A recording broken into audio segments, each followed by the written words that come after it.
அந்த நகைக்கு ஆசைப்பட்டு அவனை தூக்கிட்டு போயிட்டாங்கம்மா. அது வேணும்னு கேட்டிருந்தா கூட நானே அதை கழட்டி கொடுத்திருப்பேன். இன்னைக்கு என் பிள்ளைய தொலைச்சிட்டோன்னு தினம் தினம் துடிக்கிற மன கஷ்டம் எனக்கு வந்திருக்காது. அம்மா அழாதீங்கம்மா. என்னைக்காவது என் பையன் என்கிட்ட திரும்ப வந்துருவாங்கிற நம்பிக்கையில தான் என் உசுர கையில பிடிச்சிட்டு நான் வாழ்ந்துகிட்டு இருக்கேன். ஒவ்வொரு வருஷமும் அவன் பிறந்த நாளைக்கு அவன் காணாம போன இந்த கோவில்ல அன்னதானம் போடுறது, நாள் தவறாம எப்படியாவது என் பையனை கண்டுபிடிச்சு கொடுத்துடுன்னு அந்த சாமி கிட்ட வேண்டிக்கிறதுன்னு என்னோட நாள் ஓடிட்டு இருக்குமா. அம்மா உங்க வேண்டுதலை கண்டிப்பா அந்த கடவுள் நிறைவேற்றி வைப்பாருமா, பாருங்கம்மா. அதே நம்பிக்கைதாம்மா எனக்கும். எப்படியோ நானும் என் பையனும் சேர்ந்துடுவோன்னு ஏதோ ஒரு உணர்வு சொல்லிக்கிட்டே இருக்கு. அம்மா காணாம போன உங்க பையனோட போட்டோ இல்ல அடையாளம் ஏதாவது இருக்காமா? ஏம்மா கேக்குற? அது இல்லம்மா, நானும் அப்பா அம்மா இல்லாம ஹோம்ல தான் வளர்ந்தேன். ஒருவேளை நீங்க சொல்ற அடையாளத்தை பார்த்திருந்தா சொல்லலாம்லம்மா, அதனாலதான் கேட்டேன்.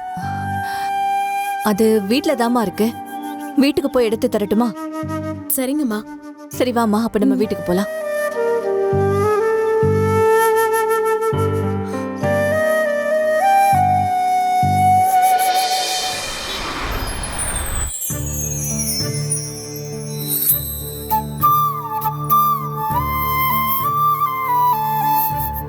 இவன்தாம்மா காணாம போன என் மூத்த பையன்.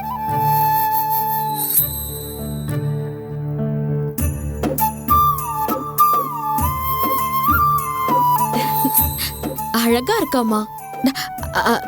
சாரி, அழகா இருக்காருமா.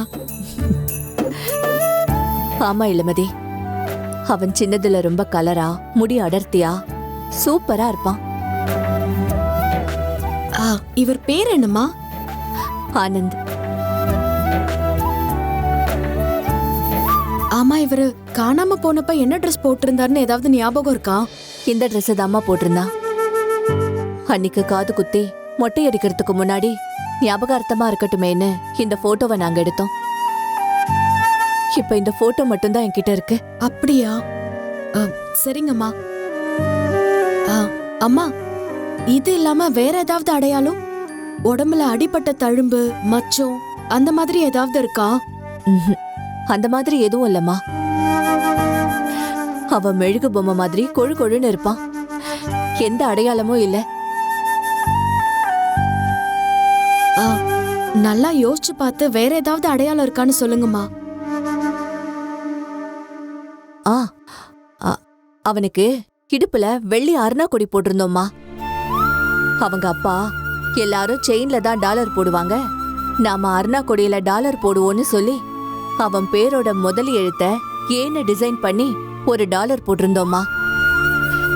இத்தனை வருஷத்துக்கு அப்புறமும் அந்த அருணா கொடி அவன்கிட்ட இருக்குமா, இல்ல நகைக்கு ஆசைப்பட்டு என் குழந்தைய தூக்கிட்டு போனவங்க அதையும் அறுத்துட்டு போயிட்டாங்களான்னு தெரியலம்மா. இந்த முகம் பெருசானா யார மாதிரி இருக்கும்? என்ன இளமதி, ரொம்ப யோசிக்கிற போல இருக்கு. இல்லம்மா, சும்மாதான். எனக்கு தெரிஞ்ச யாராவது இந்த சாயல்ல இருக்காங்களான்னு யோசிச்சு பார்த்தேன். உன்னோட வாய் முகூர்த்தம். என் பையன் எனக்கு சீக்கிரமே கிடைக்கணும். உங்க நல்ல மனசுக்கு நிச்சயமா உங்க பையன் வந்து உங்க கூட சேருவாரு.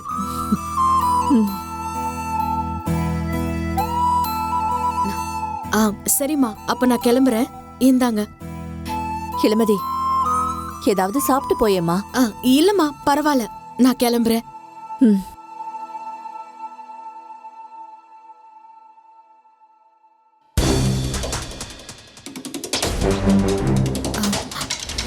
அம்மா. சொல்லு இளமதி. நீங்க எதுக்கும் கொஞ்சம் பத்திரமா இருங்கம்மா. எதுக்கும் பயப்படாதீங்க. ரிஷி திரும்பவும் ஏதாவது பிரச்சனை பண்ணா உடனே எனக்கு கால் பண்ணுங்கம்மா. நான் பரமனை வர சொல்றேன். அப்படி எதுவும் பண்ண மாட்டான்னு நினைக்கிறேன். தேவைப்பட்டா கண்டிப்பா கூப்பிடுறேன். எனக்குன்னு வேற யார் இருக்கா? ஏமா இப்படி சொல்றீங்க? அதான் நாங்க இருக்கோம்ல. உன்னையும் பரமனையும் பார்க்கும்போது எனக்கு ரொம்ப சந்தோஷமா இருக்குமா. நீங்க ரெண்டு பேரும் பொருத்தமான ஜோடி. குழந்தை குட்டியோட 100 வருஷம் சந்தோஷமா வாழணும். இப்போ உங்க வாய் முகூர்த்தம் பலிக்கட்டுமா? எல்லாம் உங்க ஆசீர்வாதம். சரிம்மா, நான் கிளம்புறேன். போயிட்டு வரேம்மா. போயிட்டு வாமா.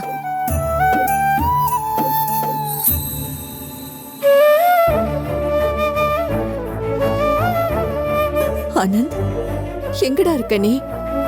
சீக்கிரமே அம்மா கிட்ட வந்துரு. எனக்கு உன்னை பார்க்கணும் போல இருக்கு.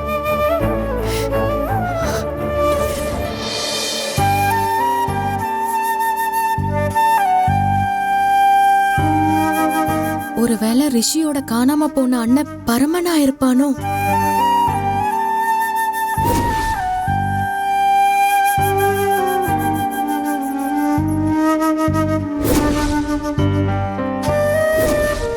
ஏன் கூட ஏன் வீட்ல இருங்கன்னு சொல்லி பரம என் கையை பிடிச்சு கூட்டிட்டு போனால, அப்ப என் மனசுக்குள்ள எப்படி இருந்துச்சு தெரியுமா?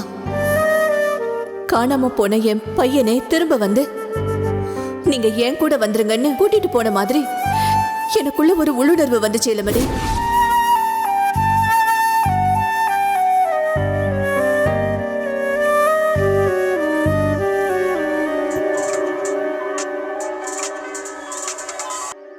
சொல்லில மதி. எப்படி இருக்கீங்க சிஸ்டர்? நான் நல்லா இருக்கேன். அம்மா இப்ப எப்படி இருக்காங்க? நல்லா இருக்காங்க. சிஸ்டர், எனக்கு ஒரு உதவி வேணும். சொல்லில மதி. 2 பேருக்கு ஒரே பிளட் குரூப் இருந்தா அவங்க அம்மா புள்ளையா இருக்க வாய்ப்பு இருக்கா? அப்படிலாம் இருக்கணும்னு எந்த அவசியமும் இல்ல. எத்தனையோ பேருக்கு ஒரே பிளட் குரூப் இருக்கும். சில சமயங்கள்ல அப்பா அம்மா பிளட் குரூப் குழந்தைக்கு வர்றது கிடையாது. அதனால இத வச்சு அவங்க ரிலேட்டிவா தான் இருப்பாங்கன்னு சொல்ல முடியாது. அப்படியா சிஸ்டர்? ஆமா இளமதி. அப்படி உனக்கு சந்தேகமா இருந்துச்சுன்னா டிஎன்ஏ டெஸ்ட் கூட எடுத்து பார்க்கலாம். சரிங்க சிஸ்டர், தேங்க்ஸ். சரிம்மா.